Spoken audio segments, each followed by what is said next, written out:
بسم الله الرحمن الرحيم. السلام عليكم ورحمة الله وبركاته. إن الحمد لله نحمده ونستعينه ونستغفره ونؤمن به ونتوكل عليه. نعوذ بالله من شرور أنفسنا ومن سيئات أعمالنا. من يهده الله فلا مضل له ومن يضلله فلا هادي له.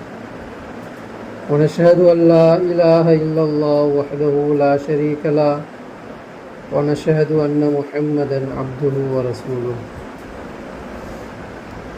يا أيها الناس اتقوا ربكم الذي خلقكم من نفس واحدة وخلق منها زوجها بث منهما رجالا كثيرا ونساء واتقوا الله الذي تساءلون به والأرحام إن الله كان عليكم رقيبا. يا أيها الذين آمنوا اتقوا الله وقولوا قولا سديدا يصلح لكم أعمالكم ويغفر لكم ذنوبكم ومن يطع الله ورسوله فقد فاز فوزا عظيما. اللهم اشرح لي صدري ويسر لي أمري واحلل عقدة من لساني يفقهوا قولي. ربي زدني علما ربي زدني علما ربي زدني علما. قال نبينا صلى الله عليه وسلم اللهم يا مقلب القلوب ثبت قلبي على دينك. அளவற்ற அருளாளனும் நிகரே இல்லாத அன்புடையவனுமாகிய எல்லாம் உள்ள அல்லாஹ்வின் திருப்பெயரால் உரைய ஆரம்பிக்கிறேன். கண்ணியமிக்க வல்ல அல்லாஹ்வின் நல்லடியார்களே, என் குடும்பத்தினர்களே, உங்களுக்கு மத்தியில் நான் பேச இருக்கக்கூடிய தலைப்பு என்னவென்றால், ஹலாலை நேசிப்போம், ஹராமை வெறுப்போம். ஹலாலை நேசிப்போம், ஹராமை வெறுப்போம். ஆனால் இன்றைய சமுதாயத்துக்கு சரியாக காது கேட்கல போல. அதனால் ஹராமை நேசிச்சுட்டாங்க, ஹலாலை வெறுத்துட்டாங்க. அல்லாஹ் தன் திருமறையில் சொல்கிறான், 2வது அத்தியாயத்தில் 168வது வசனம், யா யுஹன்னாஸ். இந்த இடத்துல அல்லாஹ் பயன்படுத்தக்கூடிய வார்த்தையை நீங்கள் யோசிச்சிங்கன்னா, யா ஐயுஹன்னாஸ், ஓ மக்களே. அதாவது நீ கிறிஸ்டியனாயிரு, அல்லது இந்துவாயிரு, அல்லது நாத்திகவாதியாயிரு, இல்லை புத்தராயிரு, ஏதாவது இரு, இல்லை முஸ்லீமாயிரு, எந்த வேணா இருங்க. ஆனால் மக்கள், மனிதர்கள், நீங்கள்லாம் மக்களே. அல்லாஹ் கூப்பிட்றான், மனிதர்களே. குழு, நீங்கள் பயன்படுத்துங்க, உண்ணுங்கள். அப்படின்னா பயன்படுத்திக்கோங்க. என்னத்தை பயன்படுத்துங்க? மிம்மா ஃபில் அர்லி ஹலாலன் தையிபா, அனுமதிக்கப்பட்ட பரிசுத்தமானதை நீங்கள் என்ன பண்ணுங்க? பயன்படுத்திக்கோங்க. வலா தத்தபிஉ, நீங்கள் பின்பற்றாதீங்க. ஃபுதுவாத்தி ஷைத்தான், ஷைத்தானுடைய அடிச்சுவடுகளை என்ன பண்ணாதீங்க? பின்பற்றாதீங்க. இன்னஹு லக்கும் அதுவும் முபீன், நிச்சயமாக அவன் எப்படி இருக்கிறான்? உங்களுக்கு ரகசியமான எதிரியாக இருக்கிறான்னு சொல்லலை, பகிரங்கமான தெளிவான எதிரியாக இருக்கிறான் அப்படின்னு அல்லாஹ் என்ன பண்ணுறான்? 2வது அத்தியாயத்தில் 168வது வசனத்தில் அல்லாஹ் பேசுகிறான். இன்றைக்கு இந்த தலைப்பு எடுத்ததற்குண்டான நோக்கம் என்ன? உலகம் ரன் ஆகிட்டு இருக்கு, ஓடிக்கிட்டு இருக்கு. மறுமை நாள் நெருங்க போகுது. இவ்வளோ நெருக்கத்தில் நம்ம இருக்கிறோம். இந்த உலகத்தில் உள்ளவர்கள் ஹலாலை எந்த அளவு நேசிக்கிறாங்க, ஹராமை எந்த அளவுக்கு நேசிக்கிறாங்க, ஹராமை எந்த அளவுக்கு வெறுக்கிறாங்க, சில நபர்கள் ஹராமை எந்த அளவுக்கு நேசிக்கிறாங்க.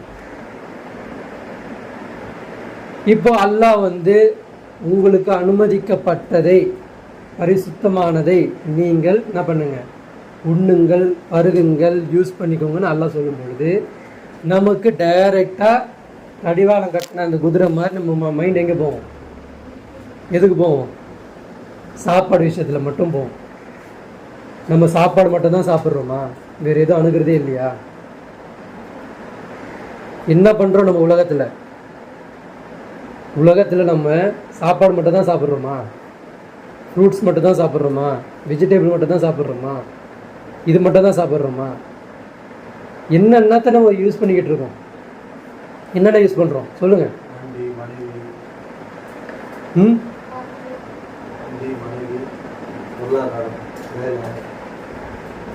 என்னென்ன யூஸ் பண்ணுறீங்க நீங்கள் பயன்படுத்தக்கூடிய அனைத்துமே என்னவா இருக்கணும்? அல்லாவுக்கு ஹலாலா இருக்கணும். அது யார் மேலே கடமை? மனிதர்களுக்கு அல்லாஹ் சொல்கிறான், மனிதர்களே உங்களுக்கு முதுகு வலி வலிக்குதா, சீக்கிரத்திலே கேன்சர் வருதா, சீக்கிரத்திலே கண்ணு தெரிஞ்சு போதா, கண்ணு பார்வை போதா, இளமையிலேயே முதுமையாக தெரியுதா, உங்களுக்கு வெள்ளை முடியெல்லாம் வருதா, அப்போ நீங்கள் பயன்படுத்துகிற எந்த விஷயத்துலையும் என்ன இல்லை? ஹலால் இல்லை. ஹலால் என்ன பண்ணும்? பரிசுத்தப்படுத்தும். உங்களை என்ன ஆகும்? வாலிபராக ஆக்கும். உங்களை இன்னும் தடகாத்தவர்களாக ஆக்கும். அந்த காலத்து உள்ளவங்க பாட்டி தாத்தாலாம் இன்னமும் உயிரோடு இருக்கிறாங்க. என் ஃப்ரெண்ட்ஸ் சர்க்கிளில் பார்த்தீங்கன்னா அம்மாவோட அம்மா இருக்கிறாங்க. என்ன ஏஜ்னு கேட்டால் இப்போவும் அவங்க சொல்கிறாங்க 102 வயசு 105 வயசுன்றாங்க.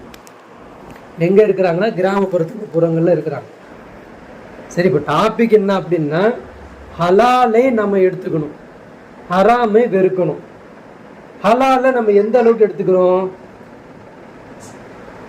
ஹலாலை எந்த அளவுக்கு எடுத்துக்கிறோம்? இந்த வசனத்தை என்ன பண்ணுவாங்கன்னா டைரெக்டாக எங்கே கொண்டு வைப்பாங்க அப்படின்னா, சில ஜமாத்துகள், சில இமாம்கள், சில தாயிக்கள், பயானில் நிற்கக்கூடியவங்க டைரெக்டாக என்ன பண்ணுவாங்க அப்படின்னா இந்த வசனத்தை கொண்டு வந்துட்டு அல்லாத ஓதப்பட்ட ஃபாத்தியாவாக இருந்தாலும் சரி, விதத்தான காரியங்களுக்காக வேண்டி செய்யப்பட்ட உணவுகளாக இருந்தாலும் சரி, அந்த விஷயத்தை என்ன பண்ணாதீங்க, சாப்பிடாதீங்கன்னு சொல்கிறோம்.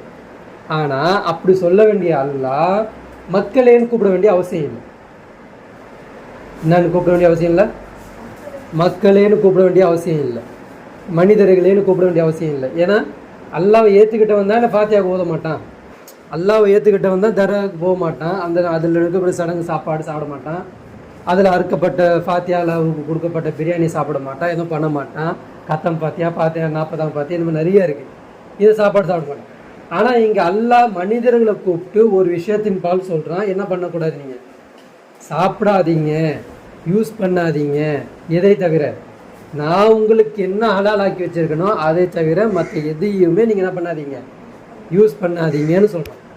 இதை நீங்கள் தனிநபராக எடுத்துக்கிட்டீங்க அப்படின்னா தனிநபராகவும் இதை ஃபாலோ பண்ணலாம். தனிநபராக நீங்கள் எப்படி ஃபாலோ பண்ணுவீங்க? இப்போ வீட்டில் வந்து ஒரு எங்கள் தங்கச்சி இருக்கிறாங்க, இல்லை அக்கா இருக்கிறாங்க, இல்லை அம்மாவோ தாத்தாவோ பாட்டி யாரோ ஒருத்தவங்க தர்கா வழிபாடுலேருந்து ஒரு சாப்பாடை ஏதோ கொண்டு வராங்க அப்படின்னு நீங்கள் என்ன பண்ணுவீங்க? இதை நாங்கள் சாப்பிட மாட்டோம். ஒருத்தர் வட்டி வியாபாரத்தில் இருக்கிறாரு, அவர் விருந்து கூப்பிடுறாரு, அப்போ நீங்கள் என்ன பண்ணுவீங்க? இல்லைங்க, நீங்கள் உங்கள் வியாபாரமே சரியில்லைங்க, வட்டி வியாபாரம் பண்ணுறீங்க அப்படி சொல்லிட்டு நம்ம என்ன பண்ணுவோம்? அதை வந்து அந்த சாப்பாடை சாப்பிட மாட்டோம். சில பேர் வந்து ட்ரக்ஸு கடை, இந்த மாதிரி சாராய கடை, இந்த மாதிரி தொழில் செய்கிறாங்க, இப்போ அந்த மாதிரி வியாபாரம் பார்க்குறாங்க. இப்போ அவர் விருந்து கூப்பிடுறாரு, முஸ்லீமாக இருக்கிறாரு, எல்லாம் பண்ணுறாரு, ஆனால் விருந்து கூப்பிடுறாரு, என்ன பண்ணுவீங்க? இல்லைங்க, உங்கள் தொழிலில் வியாபாரமே சரியில்லைங்க அப்படி சொல்லிட்டு நம்ம என்ன பண்ணுவோம்? ரிஜெக்ட் பண்ணுவோம். ஆனால் இது இப்படி மட்டும்தான் இந்த வசனத்தை எடுத்துக்கணுமா? இந்த வசனத்தை இப்படி மட்டும் அணுகுனா ஓகேவா? தனிநபராக இந்த வசனத்தை எடுத்துக்கிட்டா அல்ல தனிநபராக இந்த வசனத்தை பேசுகிறானா?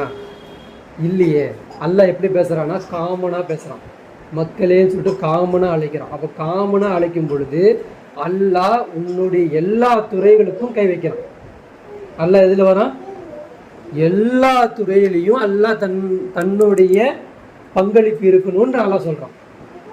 அது உன்னுடைய பொருளாதாரமாக இருந்தாலும் சரி, அது உன்னுடைய வாழ்வியலாக இருந்தாலும் சரி, அல்லது நீ அன்றாட யூஸ் பண்ணக்கூடிய உணவாக இருந்தாலும் சரி, நீ அன்றாட போகக்கூடிய வேலையாக இருந்தாலும் சரி, நீ தினமும் 12 வருஷம் உன் குழந்தைக்கு என்ன பண்ணுற, ஒரு ஸ்கூலில் படிக்க வைக்கிறது, எஜுகேஷனுக்காக அனுப்ப வேண்டிய அந்த படிப்பாக இருந்தாலும் சரி, அல்லது ஒரு விஞ்ஞான ரீதியாக ஒரு கல்வி ரீதியாக கற்றுக்கிறதுக்காண்டி மேற்கத்திய படிப்பதற்காக வேண்டி அனுப்பப்படுற அந்த ஏர்போர்ட்ஸு, அந்த ரயில்வே, இந்த மாதிரி பெரிய பெரிய துறைகள் படிப்பெல்லாம் இருக்கு இல்லையா, அந்த மாதிரி படிப்பு அனுப்புறதா இருந்தாலும் சரி, கோடிங் படிப்பு படிக்கிறதா இருந்தாலும் சரி, இந்த மாதிரி எந்த துறைக்கு நீங்கள் போனாலும் அதில் யார் இருக்கணுன்றான்? நான் இருக்கணும். ஏன் நான் இல்லைன்னா அங்கே என்ன ஆகும் அப்படின்னா அங்கே சைத்தான் வந்துடுவான். இப்போ எந்தெந்த துறையில் சைத்தான் இருக்கான்னு சொல்லுங்க. அல்லாஹ்வுடைய பார்வையில் ரயில்வே டிபார்ட்மெண்ட்டு ஹராமா ஹலாலா? அல்லாஹ்வுடைய பார்வையில் ஹலால் அது. ஆனால் ஹராமா மாற்றி வச்சிருக்காங்க. எப்படி மாற்றினாங்க? ரயில்வே டிபார்ட்மெண்ட் எப்படி ஹராமா மாறிடுச்சு? ஃபர்ஸ்ட் கிளாஸ் செகண்ட் கிளாஸா? மொத்தமாகவே அதனுடைய உற்பத்தி, அதனுடைய கல்வியிலேருந்து, அது ரயில்வே ரெடி பண்ணுறதுலேருந்து எல்லாமே எதில் வாங்குறாங்க? ஃபண்டு, வட்டி கலந்துருச்சு. அப்போ என்னாச்சு? ரயில்வே டிபார்ட்மெண்ட்டு கொலாப்ஸ் ஆயிடுச்சு. ஆனால் ரயில்வே டிபார்ட்மெண்ட்டு ஹராம் கிடையாது. அந்த கல்வி படிக்கிறது ஹராமா? ஹராம் கிடையாது. ஏன்னா அல்லாஹ்வுடைய அற்புதம். எப்படி மூசா நபி காலத்தில் வந்து ஒரு மனு செல்வான்னு ஒரு அற்புதத்தை காமிச்சானோ, எப்படி அவங்க நடந்து போகும்போது அவங்களுக்கு எல்லாம் நிழல் ஒரு அற்புதமாக கொடுத்தானோ, அந்த மாதிரி இந்த சமுதாய மக்களுக்கு என்னென்ன அற்புதம்? கரண்ட் ஒரு அற்புதம், சரியா? ஃப்ளைட் ஒரு அற்புதம், இன்டர்நெட் ஒரு அற்புதம், ரயில்வே என்பது ஒரு அற்புதம், வாகனங்கள் யூஸ் பண்ணக்கூடிய இப்போ பேட்டரி வண்டியிலேருந்து நிறைய வண்டி வந்துக்கிட்டு இருக்கு. இப்போ இது எல்லாமே அல்லாஹ் கொடுத்து ஒவ்வொரு அற்புதம். ஆனால் இந்த அற்புதத்தில் என்ன போய் கலந்து கிடக்கு? வட்டி கலந்துருக்கு. சொல்ல வருது புரியுதா? ரயில்வே டிபார்ட்மெண்ட்டு ஹராம் இல்லை, அது ஹலால் தான். ஆனால் அதில் சேர்க்கப்படக்கூடிய மணி என்ன ஆயிடுச்சு? ஹராமா போனதுனால அங்கே என்ன ஆயிட்டாங்க அப்படின்னா அங்கே யார் வரா? சைத்தான் வந்துடுறான். சைத்தான் வந்தனால என்ன ஆகுது அப்படின்னா அங்கே யாருமே மனிதர்களாகவே இல்லை, மிருகமாக மாறிடுறாங்க. மிருகத்துடைய தன்மை என்னது? மிருகத்துடைய தன்மை என்னது? மிருகம் என்ன பண்ணும்? மிருகத்தன்மையுடையனா இருக்கிறேன்னு சொல்கிறோம்ல, அது என்ன பண்ணும்? மிருகத்தன்மை வந்துச்சுன்னா என்ன ஆகும்? ஈவருக்கும் பார்க்காது, அது சுயநலமாக இருக்காது. அதாவது நான் சுயநலமாக இருக்கும். அது அதுக்கு தேவைன்னா என்ன வேணாலும் அது பண்ணும். இப்போ ஒவ்வொரு துறையிலையும் அந்த மாதிரி தான் ஆகிட்டாங்க. இப்போ மருத்துவத்துறையை வச்சுக்கோங்க. மருத்துவத்துறை அல்லாஹ்வுடைய பார்வையில் ஹலாலா ஹராமா? ஹலால் தான். எவ்வளோ டெக்னாலஜி வளருதோ அது அதுக்கேற்ற மாதிரி இன்றைக்கி என்ன ஆகிட்டாங்க? ஹார்ட் ஓப்பன் சர்ஜரி வரைக்கும் வந்துட்டாங்க. இப்போது அது ஹலால் தான். ஆனால் எங்கே ஹராம் ஆகுது அப்படின்னா அங்கே இருக்கக்கூடிய கலப்படம், அங்கே மணி கலப்படம் வந்தனால அங்கே இருக்கக்கூடிய மனிதர்களே என்ன ஆயிடுறாங்க? மிருகமாக மாறிடுறாங்க. டாக்டர் எத்தனை பேர் என்னென்ன சேட்டை செய்கிறாங்க வருது நியூஸ் பேப்பரில். பிரசவத்துக்கு பொண்ணு அனுப்புனா என்ன பண்ணுறாங்க? அதில் கை வச்சிடுறது. சின்ன குழந்தைங்க போனாங்கன்னா அதுக்கு யாரும் கேட்பார் இல்லைன்னா என்ன பண்ணுறாங்க? அந்த குழந்தைய இன்ஜெக்ஷன் போட்டு சாவடித்து அதில் இருக்கக்கூடிய ஆர்கானிக்ஸ்னால் என்ன பண்ணிடுறாங்க? திருடிடுறாங்க. ஏன் இவன் மிருகமாக மாறுறான்? ஏன் மிருகமாக மாறுறான்? ஹராமில் இருக்கான். ஹராமில் இருந்தான்னா அவன் ஒரு காலமும் என்ன ஆக மாட்டான்? மனிதனாகவே வரமாட்டான். ஏன்? சைத்தானுடைய குணம் அவனுக்குள்ளே வரும். இப்போ இன்டர்நெட் இருக்குது. இன்டர்நெட்டு அல்லாஹ்வுடைய பார்வையில் ஹராமா ஹலாலா? எப்படி ஹலாலு?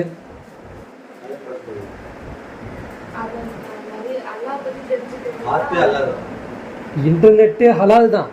ஆனால் அதை ஹராமா ஆக்கி வச்சிருக்கிறாங்க. எப்படி ஆக்கி வச்சிருக்கிறாங்க?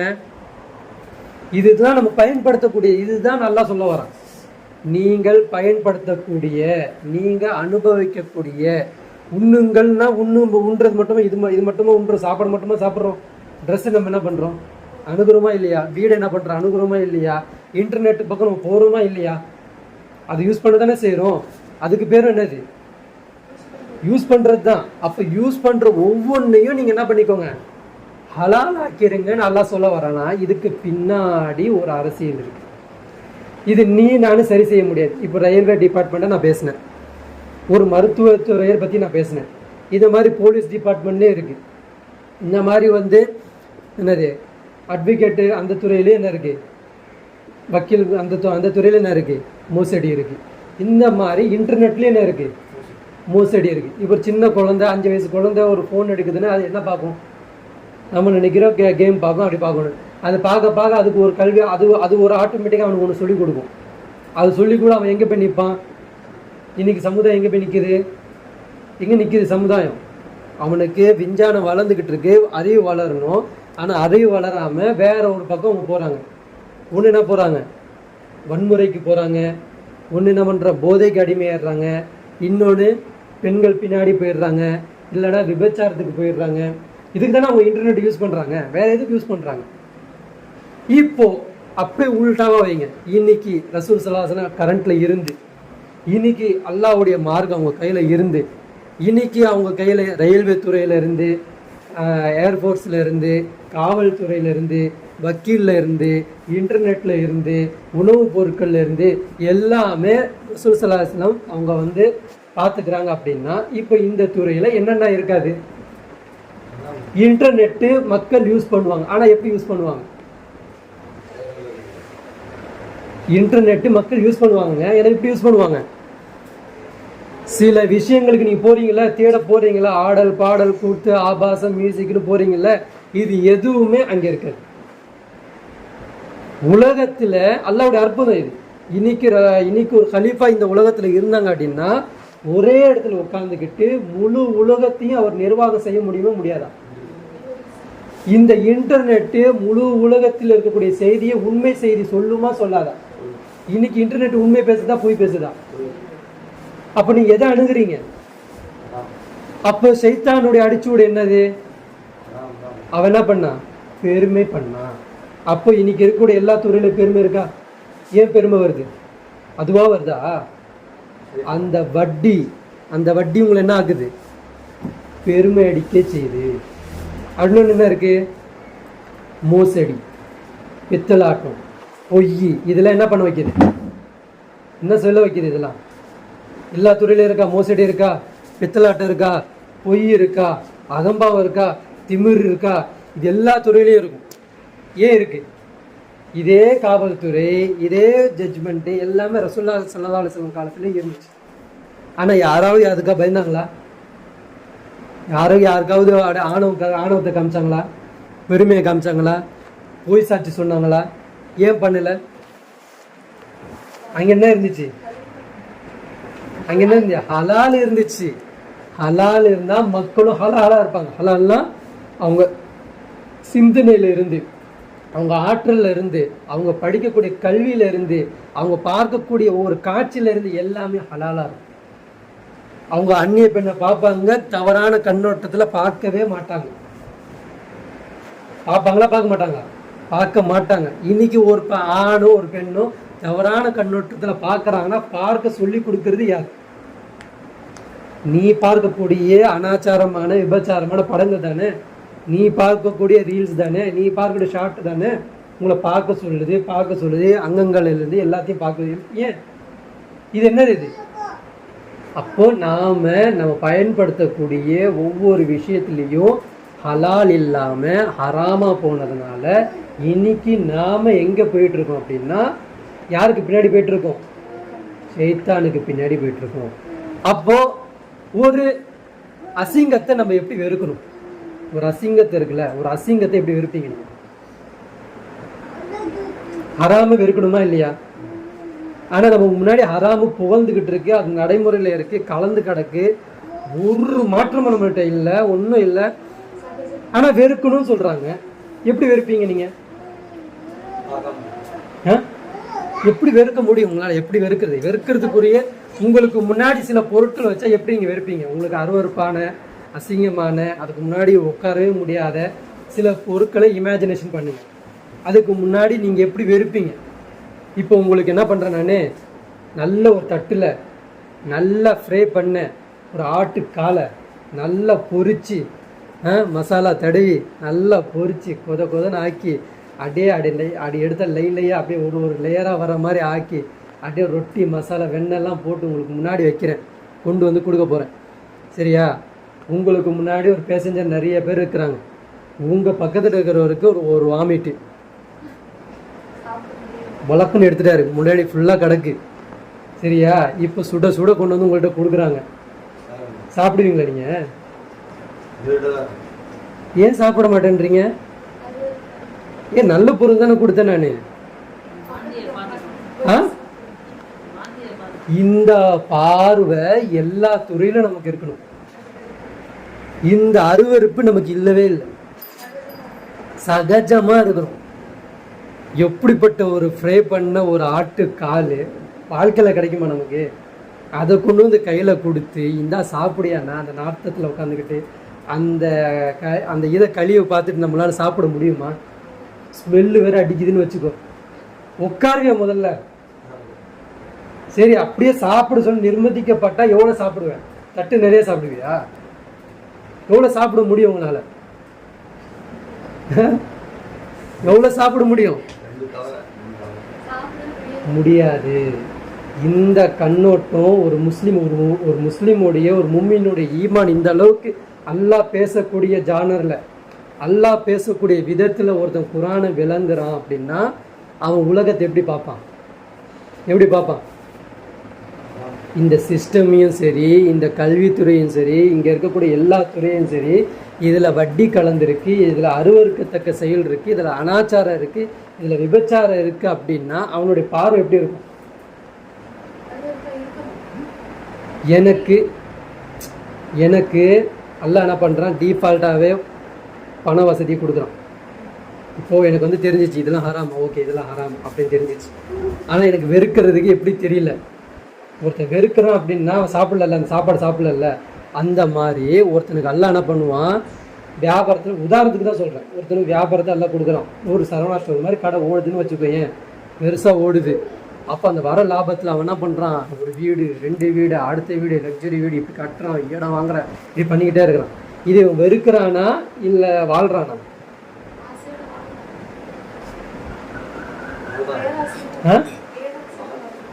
வெறுக்கிறானா வாழ்றானா? முஸ்லீம் என்ன பண்ணிக்கிட்டு இருக்கான்?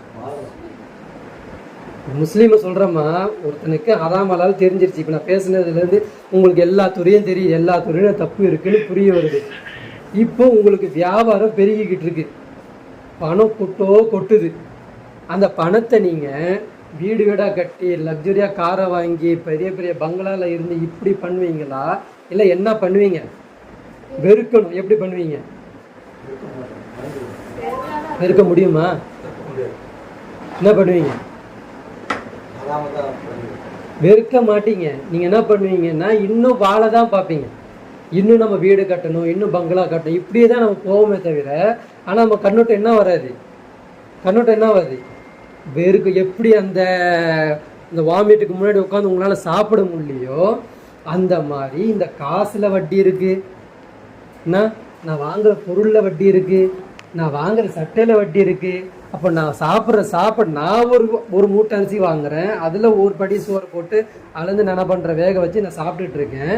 அந்த ஒரு சாப்பாடில் வட்டி இருக்குன்னு எனக்கு தெரிஞ்சு அந்த வட்டி சாப்பாடை நான் எப்படி சாப்பிடுவேன்? எப்படி சாப்பிடுவேன்? வெறுத்த நிலையில் சாப்பிடணுமா, விரும்பிய நிலையில் சாப்பிடணுமா? ஆனால் வெறுக்க வரமாட்டேங்குது. ஏன் வரல? இந்த வசனத்தெல்லாம் நம்ம என்ன பண்ணிட்டோம் அப்படின்னா தனிநபராக வச்சிட்டோம். என்னது?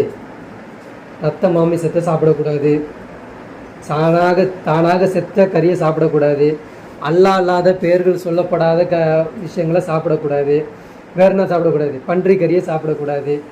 இந்த மாதிரி அல்ல இதை தான் சொல்ல வரான். இதை சாப்பிடக்கூடாதுன்னு நினச்சிக்கிட்டு நம்ம இதை பக்கம் போகிறது கூட கிடையாது. அல்லாத பேரை சொல்லி என்னைக்காவது நீங்கள் அறுத்துருக்கீங்களா? அப்படியே மேக்சிமம் வந்தாலும் நீங்கள் சாப்பிட மாட்டீங்க. பண்ணி என்னைக்காவது சாப்பிட்ருக்கீங்களா? ரத்தம் என்னைக்காவது குடிச்சிருக்கீங்களா? தானாக செத்த நாயை கொண்டு வந்து யாராவது சாப்பிட்ருக்காங்களா? இல்லை ஒரு ஆடோ மாடோ இந்துக்கள் அவங்களுக்கு சாப்பிட்றாங்க வச்சு யாராவது சாப்பிட்றாங்கன்னு வச்சுங்க, நான் வேதம் படிக்கக்கூடியவங்க சாப்பிட்றாங்களா? சாப்பிடல. அப்போ இங்கே அல்லாஹ் வந்து ஒரு விஷயத்தை அணுகுங்க, யூஸ் பண்ணிக்கணும்னு சொல்லிட்டு அது தானாக விட்டுட்டு போகாமல் சைத்தானோடய மெர்ஜ் பண்ணுறான்னு அது எவ்வளோ பெரிய விஷயம் இது. எவ்வளோ அசால்ட்டு. அப்போ நம்ம எல்லா துறையிலையும் நம்ம கண்ணோட்டத்தில் என்ன இல்லை? அல்லாஹ் ஹலாலாக்குன்னா அந்த ஹலால் இங்கே இல்லை. அந்த ஹலால் எப்படி வரும் அப்படின்னா அல்லாஹ் சொன்ன முறைப்படி நீங்கள் வாழ்ந்தீங்கன்னா, அல்லாஹ் சொன்ன முறைப்படி கலீஃபா இருந்தாங்கன்னா, அல்லாஹ்வுடைய கலீஃபா இருந்தாங்க அப்படின்னா, அல்லாஹ் சொன்னபடி நீங்கள் கட்டுப்பட்டு வாழ்ந்துருந்தீங்கன்னா எந்த மாதிரி வாழ்க்கை வாழ்வீங்க? நோய் நொடி இல்லாத ஆரோக்கியமான உற்சாகத்தோட வாழ்வோம். நம்ம இப்படிலாம் வாழாமல் வாழ வேண்டிய வயசில், நடக்க வேண்டிய வயசில், ஓட வேண்டிய வயசில் ரசூல் ஸல்லல்லாஹு அலைஹி வஸல்லம் நபித்துவம் எப்போ வந்துச்சு? 40 வயசுல தான் நபித்துவமே கிடைக்கப்பட்டுச்சு. என்ட்ரி ஆகிறதுக்கு முன்னாடி எல்லா பேர் பார்ட்ஸும் போச்சு. 40ல் தான் அல்லாவே தேர்வே செய்கிறான்.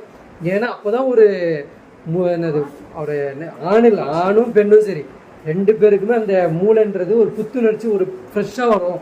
ஏன்னா கண்ணோட்டம் பார்த்துருவோம். வாழ்க்கைனா என்ன, தத்துவம்னா என்ன, அனுசரித்து போகிறதுனா என்ன, விட்டு கொடுத்தலன்னா, பொறாமைனா என்ன, பெருமைனா என்ன, பொறுமைனா என்ன அப்படின்றது நமக்கு அந்த டைமில் தான் நம்ம ஒரு குடும்ப தலைவராக மாறும், குடும்ப தலைவியாக மாறும். அந்த டைமில் தான் ஆக்ரோஷமாக நல்லா வீரமாக இருக்க வேண்டிய அந்த நேரத்தில் நம்ம எப்படி மாறிடுறோம்? ஏன் இந்த சாபம் ஏன் இருக்கு இந்த உம்மத்துக்கு, இந்த சமுதாயத்துக்கு? இது சாபம். இது போன வாரம் நான் என்ன பேசியிருந்தேன்? அல்லாஹ் சில பேருக்கு சாபத்தை கொடுக்குறான். அல்லாஹ்வுடைய சாபத்தை வாங்கக்கூடியவங்க யார் சாபத்தை வாங்குறாங்க?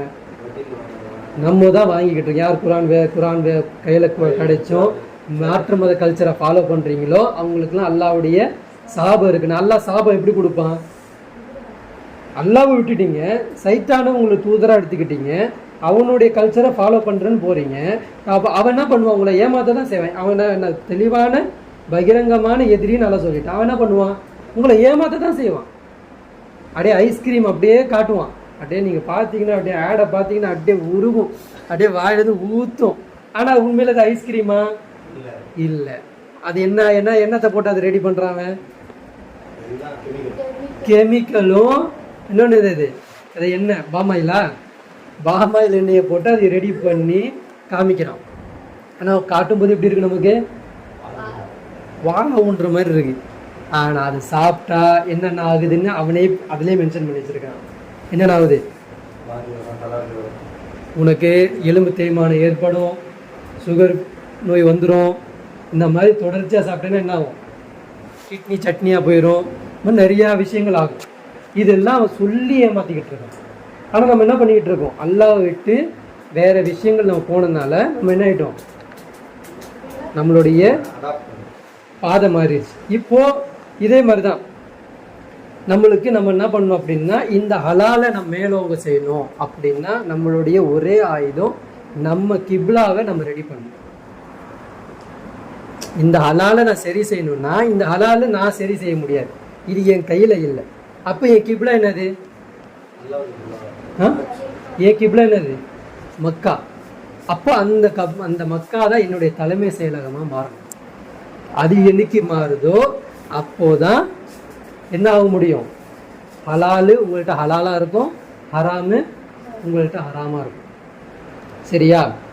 அது இல்லைன்னு வச்சுக்கேன், அந்த கிப்லாவை நம்ம ஏற்படுத்தலைன்னு வச்சுக்கேன், நமக்கு முன்னாடி என்ன இருக்கும் அப்படின்னா சைத்தான் என்ன பண்ணுவான்? பயங்கரமாக. அதான் அல்லாஹ் அதுக்கு அடுத்த வசனம் 169வது வசனத்தில் எல்லாம் சொல்கிறான், இன்னமா யமுருக்கும் பிஸ்ஸூஇ வல் ஃபஹ்ஷா வன் தக்கூலு அலல்லாஹி மாலா தஅலமூன். நிச்சயமாக அவன் தீயவற்றையும் மானக்கேடானவற்றையும் செய்யும்படியும் அல்லாஹ்வை பற்றி நீங்கள் அறியாததை கூறும்படியும் உங்களை ஏவுகிறான். அவன் என்ன பண்ணுறான்னா முதல்ல தீயவற்றை போகிறான். தீய எண்ணங்கள் என்னது? ஒருத்தனை பார்த்து பொறாமப்படுறது, ஜெலஸ் ஆகுறது, இந்த மாதிரி குணங்கள். இப்படி ஒரு குணங்கள் போட்டு வருமா தான் அடுத்த கட்டத்துக்கு அவன் வருவான். அவனை மர்டர் பண்ணலாமா, அவனை தூக்கிடலாமா, அந்த மாதிரி தீய எண்ணங்கள் போடுவான். அதுக்கடுத்து என்ன பண்ணுறான்? சமுதாயத்துக்கிட்ட அவன் சிந்திக்கவே கூடாது. இவன் அப்படின்னா என்ன பண்ணணும்? மானக்கேடான செயல்களை விழ வச்சிடணும். இன்னைக்கு மானக்கேடான செயல்களில் தான் உலகமே விழுந்து கிடக்கு. மானக்கேடான செயல்கள்னா என்னென்ன? விபச்சாரம் இருக்கு, மியூசிக் இருக்கு, வேற என்ன இருக்கு? வர்ணச்சேர்க்கை இருக்கு, ட்ரக்ஸ் இருக்கு. சரியா? இந்த மாதிரி ஒவ்வொன்றையும் நம்ம சொல்லிட்டு போகலாம். ஒவ்வொன்றுத்துலேயும் மானக்கேடான செயல்களையும் தீய குணங்கள் இருக்கு. இது எல்லாமே என்ன பண்ணுவான்? சைத்தானே கொடுப்பான். யாரு கொடுப்பான்? நமக்கு கொடுப்பான்.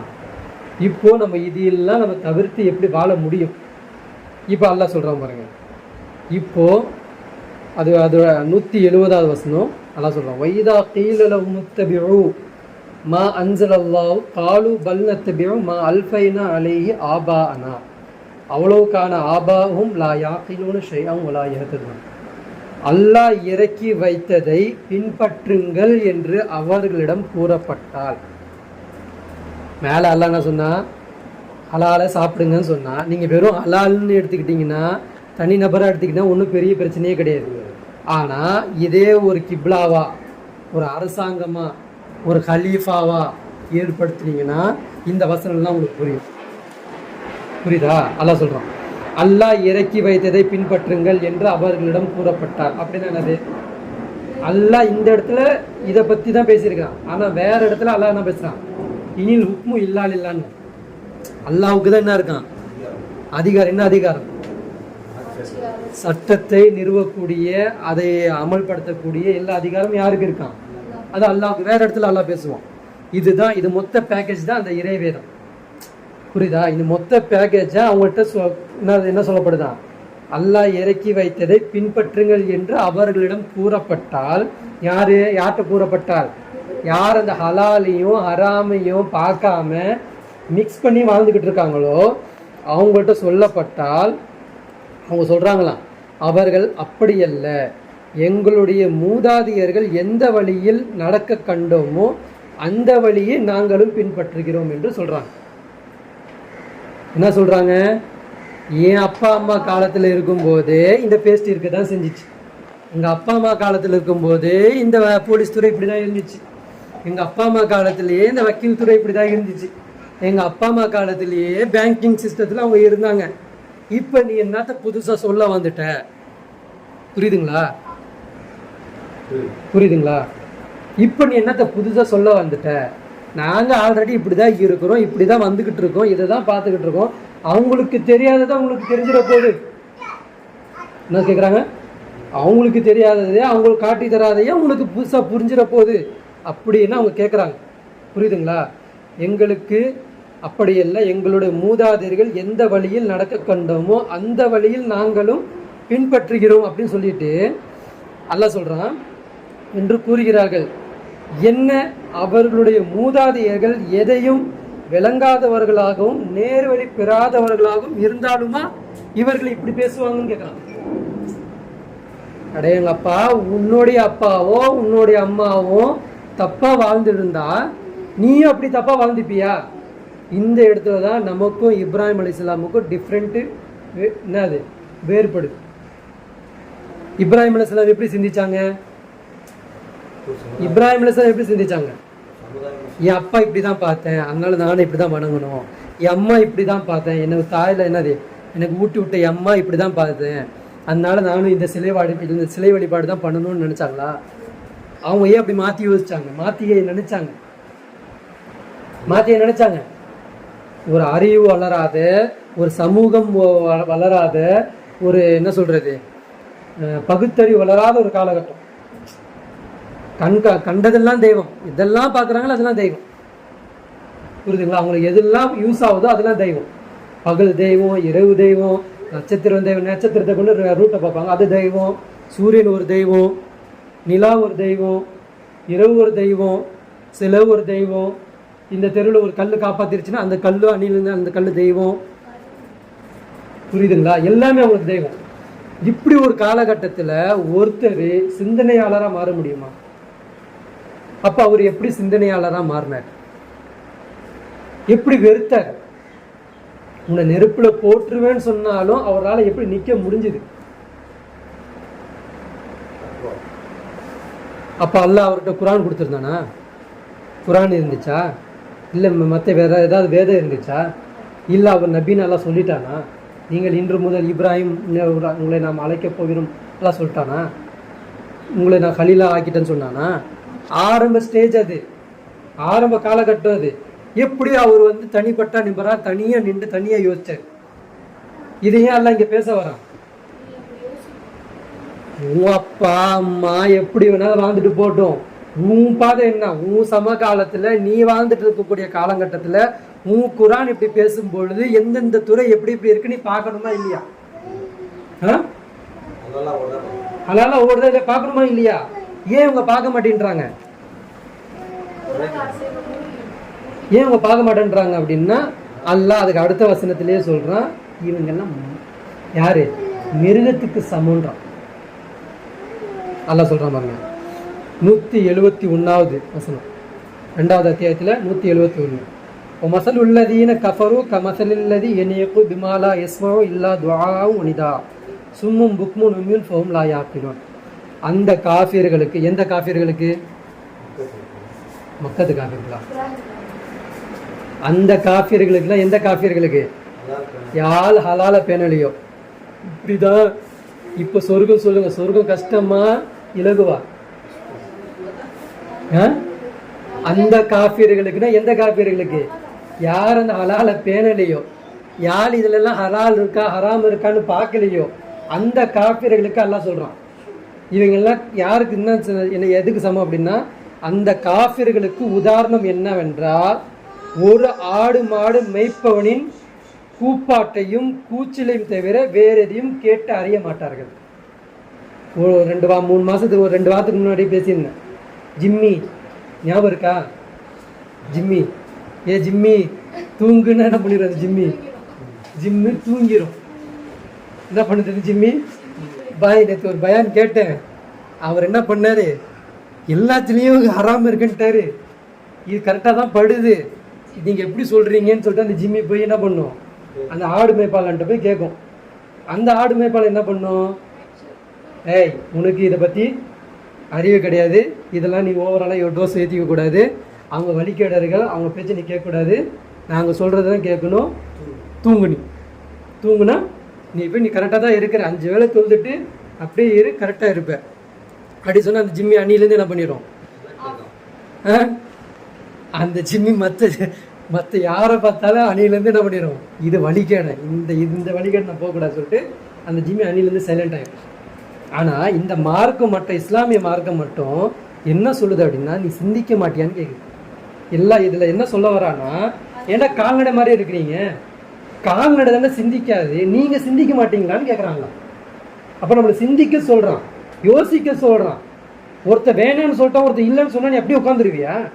அதே உங்கள் வீடு கட்டுற விஷயத்தில், அதே உங்கள் வியாபார விஷயத்தில், அதே நீ ஒரு வண்டி வாங்குற விஷயத்தில், அதே ஒரு பொண்ணு தேடுற விஷயத்தில், அதே உன் குடுக்கல் வாங்கல் விஷயத்தில் ஒருத்தன் இல்லை இதில் சரிப்படாது, இந்த இடத்துல போட்டால் கடன் ஓடாது மச்சான்னு சொல்லும்போது கூட, இல்லை மச்சான் ஓடும் மச்சான்னு சொல்லி நீ வேற மச்சாங்கிட்ட போய் கேட்டு வந்து பண்ணுறல்ல. உலகத்துக்கு நம்ம எவ்வளோ இம்பார்ட்டன்ட் கொடுக்குறோம். அதே மார்க்கம்னு வரும்போது அந்த ஆடு மேய்ப்பால் நம்மளை தூங்க சொன்னால் நம்ம என்ன பண்ணிடுறோம், தூங்கிடுறோம். ஜிம்மி தூங்குன்னா தூங்கிடுது, உட்காருன்னா உட்காருது. எந்த மார்க்கத்தில் பிதத்தே இல்லைன்னு சொல்லி ஒரு மார்க்கம் வந்துச்சோ, யார் அது சொல்ல வந்தாரோ அவருக்கே ஒரு பர்த்டே பார்ட்டினா எப்படிப்பட்ட அனாச்சாரம். ரசூல் ஸல்லல்லாஹு அலைஹி வஸல்லம் அவங்களுக்கு பர்த்டே பார்ட்டி என்னது, மீலாது நபி வச்சு அவங்களுக்கே ஒரு பர்த்டே பார்ட்டி வச்சு பண்றீங்கன்னா, மீலாது நபி பண்றதுக்கு அல்ல நம்மள தான் படைச்சான். அவங்கள புகழ்றதுன்னா என்னது, அவங்க உட்கார்ந்தது, அவங்க ஏந்திரிச்சது, அவங்க செயல்பட்டது. இன்னைக்கு வரைக்கும் தி ஹண்ட்ரட்ஸ்னு ஒரு புக் இருக்கு. யார் எழுதுனது? யூத எழுதியிருக்கிறான். சரியா? தி ஹண்ட்ரட்ஸ் எத்தனை வருஷத்துக்கு முன்னாடி எழுதியிருக்கிறான்? கிட்டத்தட்ட 1000 இந்த சுதந்திரம் வாங்கிறதுக்கு முன்னாடி எழுதியிருக்காங்க. 100 வருஷத்துக்கு முன்னாடி எழுதியிருக்கிறாங்க. அதோடைய பதிப்பு, அதோடைய மறுபதிவு இருக்குல்ல, அந்த மாதிரி 3 எடிஷன் வந்துருச்சு. 3 எடிஷன்லேயும் அவன் என்ன பண்ணியிருக்காங்க அப்படின்னா, அதில் சில பேரை 20ல் வச்சுருப்பான். முதல் எடிஷனில் 20வது இடத்துல இருப்பார். அவரை பார்த்தா 5வது இடத்துக்கு போயிடுவார் அடுத்த எடிஷனில். சரியா? 5வது இடத்துல இருக்கிற 20வது இடத்துக்கு வந்துடுவார். இந்த மாதிரி மாறி மாறி போடுவார். ஆனால் 3 எடிஷன்லேயும் ஒரே இடத்துல நிற்கக்கூடியவர் யார்? முகமது நபி ஸல்லல்லாஹு அலைஹி வஸல்லம். அவரை மொத்தம் அவனால் மாற்றவே முடியல. அவன் பின்பற்றக்கூடிய தூதர் யார்? ஈசா நபி. அவன் பின்பற்றுறான். ஈசா நபியை தூக்கி 20வது இடத்துல தூக்கி வச்சிருக்கிறான். ஈசா நபியை கிறிஸ்துவன் ஈசா நபி 20வது இடத்துல வச்சிருக்கிறான். அதுக்காண்டி ஈசா நபியை நான் இது சொல்ல வரல, அவனுடைய கணிப்பில் வச்சிருக்கிறான். ஆனா ஒரு காலமும் மாற்ற முடியாத இவர் மாதிரி ஒரு சமுதாயத்தை உருவாக்கவே முடியாதுன்றத அவன் என்ன பண்ணியிருக்கிறான். 3 எடிஷன், அதாவது ஒரு 20 வருஷம் 30 வருஷம் கழிச்சு இன்னொரு எடிஷன் போடுவாங்க. அதுல சில மாற்றங்கள் பண்ணுவாங்க. இப்போ ஃபர்ஸ்ட் எடிஷன்ல சில பிள்ளைகள் இருக்கும், அடுத்த எடிஷன் என்ன பண்ணுவாங்க, அதை சரி செய்வாங்க. அது 3 எடிஷன் போட்டும் அதில் என்ன இருக்குது, முஹம்மது நபி ஸல்லல்லாஹு அலைஹி வஸல்லம் அவங்கள தூக்கமுள்ள ஃபர்ஸ்ட் எடுத்து தான் அவங்க இருக்கிறாங்க. அந்த மாதிரி ஒரு நேர்மை, அந்த மாதிரி ஒரு நீதி, அந்த மாதிரி ஒரு சமூக பார்வை, அந்த மாதிரி ஒரு என்னது ஒரு வழி நடத்தக்கூடிய ஒரு தூதர் இது வரைக்கும் இல்லைன்றோம். ஹிஸ்ட்ரியிலேயே இல்லைன்னு சொல்லிட்டு அவன் பேசுகிறான். ஆனால் அப்படிப்பட்ட தூதரை நீங்கள் என்ன பண்ணிக்கிட்டு இருக்கீங்க தெரியுமா? கேலி கூத்தாக்கி அவங்களுக்கு ஒரு பர்த்டே பண்ணுங்க, அது உங்கள் மேலே அம்பு மேலே அது அல்லாஹ் சொன்னாலா அது எல்லாம் கூடுமா, அதை பற்றி நான் வரல. நான் என்ன சொல்ல வரேன் அப்படின்னா, அவங்க ஒரு கல்ச்சரை காமிச்சாங்கல்ல, அவங்க ஒரு ஹலால் ஹராம் பேணாங்கல்ல, அந்த ஹராம் ஹலால் உங்கள் கல்ச்சர் இன்னைக்கு இருக்கா? இந்த ஹராம் ஹலால ரசூல் ஸல்லல்லாஹு அலைஹி வஸல்லம் இன்னைக்கு இருக்கக்கூடிய இந்த ஒவ்வொரு கல்ச்சர்லையும் ஒவ்வொரு துறையிலையும் கலந்து கிடக்க இன்னைக்கு ரசூல் ஸல்லல்லாஹு உங்கள்கிட்ட அதை கேள்வி கேட்க மாட்டாங்களா? நீங்களாம் இன்னைக்கு ஜும்மா தொழுவுறீங்க, ஜும்மா தொழுகையில எத்தனை பேர் நீங்கள் அத்தியாயத்தில் செலவாத்து ஓதுறீங்க? உங்கள் செலவாத்தை அவங்களுக்கு எத்தி வைக்க போகும்போது அவங்க உங்கள் செலவாத்தை ஏற்றுப்பாங்களா மறுப்பாங்களா? சொல்லுங்க, நெஞ்ச உரத்துக்கு நெஞ்ச தொட்டு சொல்லுங்க, உங்கள் செலவாத்தை அவங்க ஏற்றுப்பாங்களா? ஏன் மறுக்கிறாங்க? அவங்களுக்கு நம்ம மேலே அந்த கால் புணர்ச்சியா? நம்ம மேலே அவங்களுக்கு அந்த வஞ்ச புகழ்ச்சி ரசூல் ஸல்லல்லாஹு அலைஹி வஸல்லம் தேவையில்லை. ஏன்னா ரசூல் ஸல்லல்லாஹு அலைஹி வஸல்லம் அவங்களுக்கு அல்லாஹ் ஆல்ரெடி புகழ் பாட கொடுத்துட்டான். சாகர வரைக்கும் அவங்கள எப்படி இருப்பாங்க? அவங்க அல்லாஹ்வுடைய திருத்தூதர் தான். அவங்கள அல்லாஹ் புகழ்ந்துட்டான். அல்லாஹ் அவங்கள என்ன பண்ண பொருந்தி கொண்டான். ஆனால் அவங்களுக்கு புகழை இன்னைக்கு உட்காந்து நீ தூக்க வேணாம். நீங்கள் என்ன பண்ணணும்னா அந்த செயல்பாட்டை அந்த வாழ்க்கையை நீங்கள் முன்மாதிரியாக மற்ற சகோதரர்களுக்கு முன்னாடி நீங்கள் வாழ்ந்து காட்டணும். அதான் நம்ம பண்ணணும். அவங்க வாழ்க்கையே மறைச்சிட்டோமே, வாழ்க்கையே மறைச்சிட்டு வாழ்ந்துட்டு இருக்கோமே. அப்போ அல்லாஹ் அதான் கேட்குறான். நீங்கள் என்ன பண்ணுறீங்க? ஒரு ஆடு மேய்ப்பானது போல நீங்கள் இருக்கிறீங்களே, அவங்கள ஒரு சீச்சி சூச்சு அப்படின்னு சொல்லுங்க, நீ அப்படின்னு நீங்கள் என்ன ஆயிடுறீங்க? அந்த பக்கம் போயிடுறீங்களே. அவர்களுடைய குணங்கள் நல்லா சொல்கிறான். அந்த மிருகத்துடைய குணம் எப்படி இருக்கும்?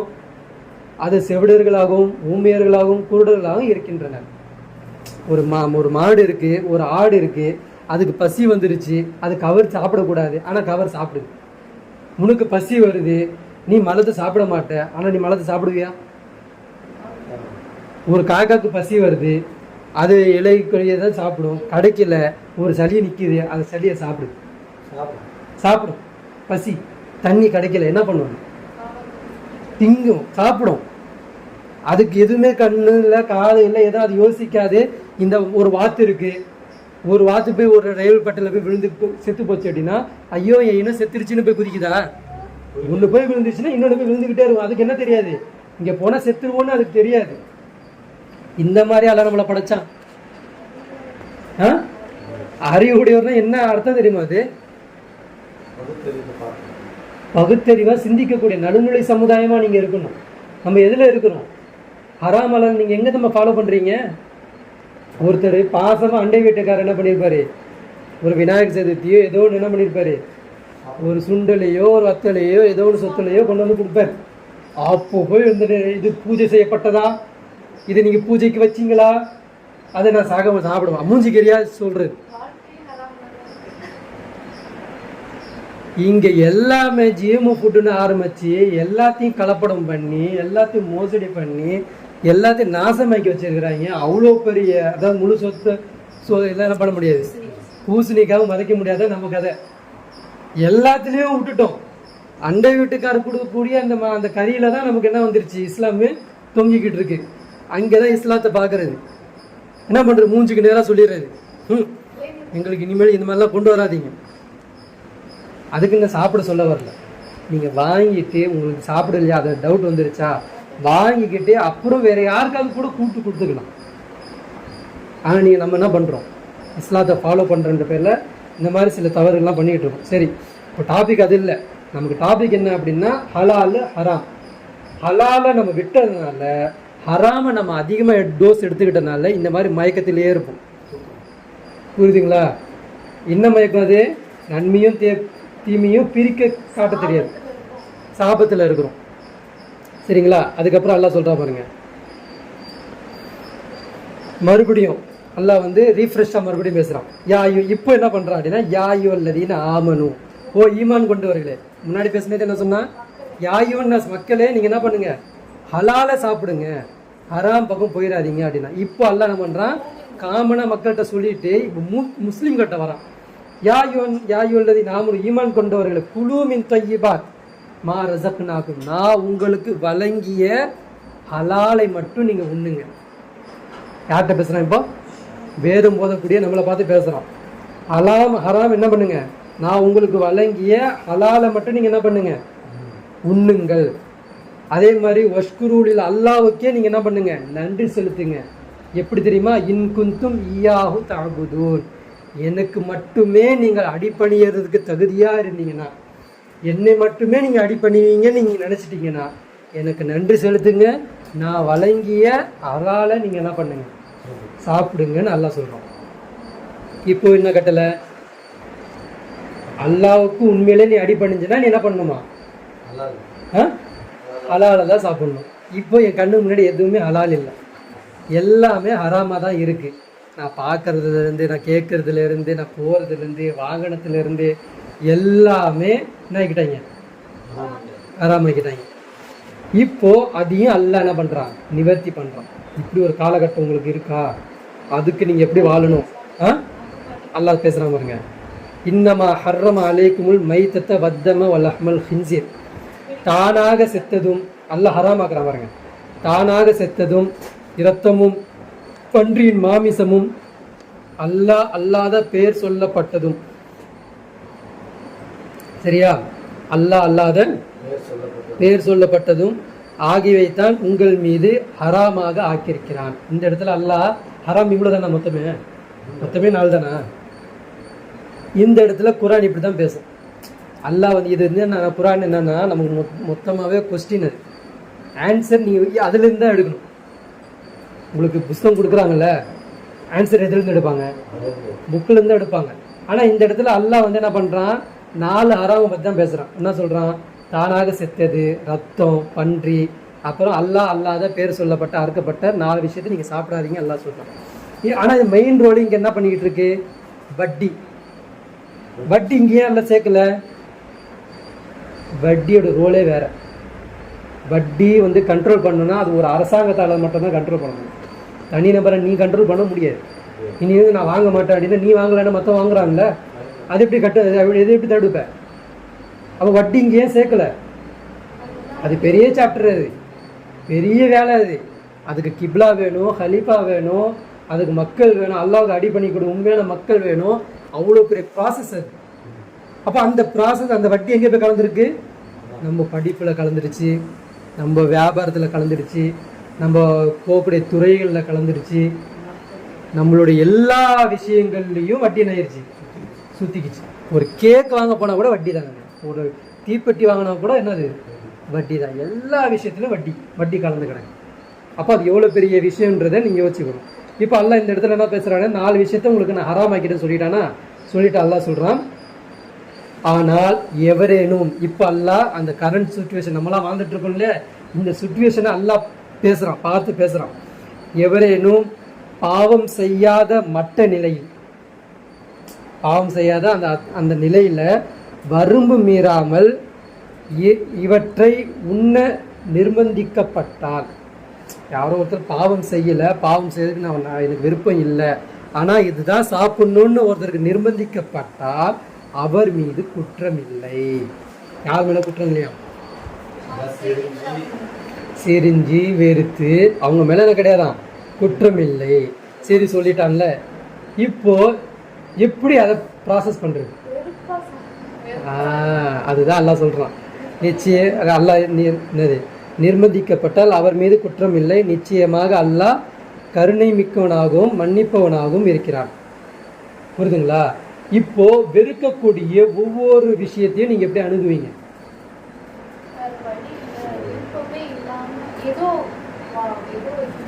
எப்படி வந்து ஒரு வாமிட் எடுத்து பக்கத்தில் எவ்வளோ பேர் சோறு கொடுத்தாலும் அது உங்களால் சாப்பிட முடியாது. எப்படி அது?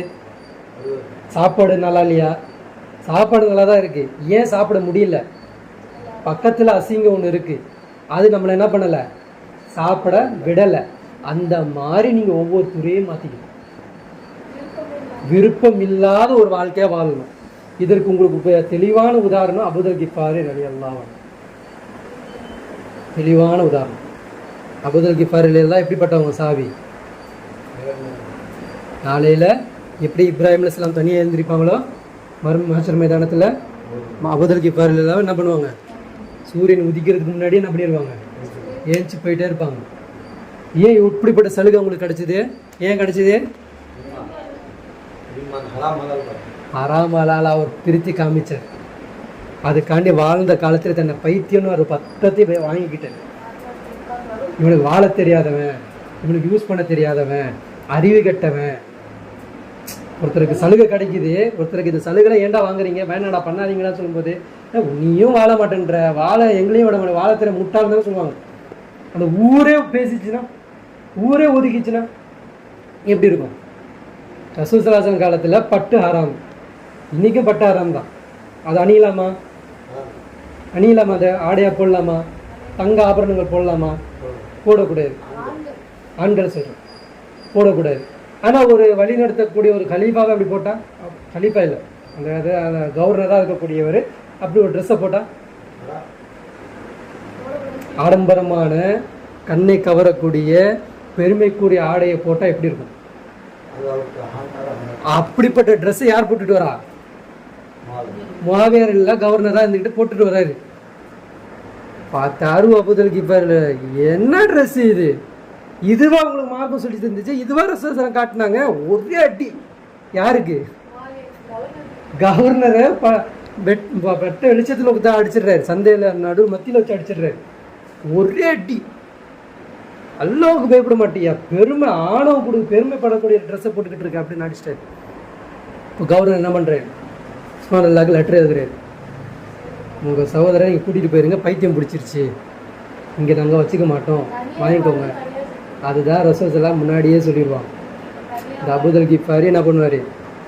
உங்களை ஒரு நாள் ஒதுக்கும், அப்போ நீங்கள் தனியாகவே வாழ்வீங்க, தனியாகவே இறப்பீங்க, தனியாக தான் எழுந்திருப்பீங்கன்னு ரசூலுல்லாஹ் அன்றைக்கி சொன்னார்.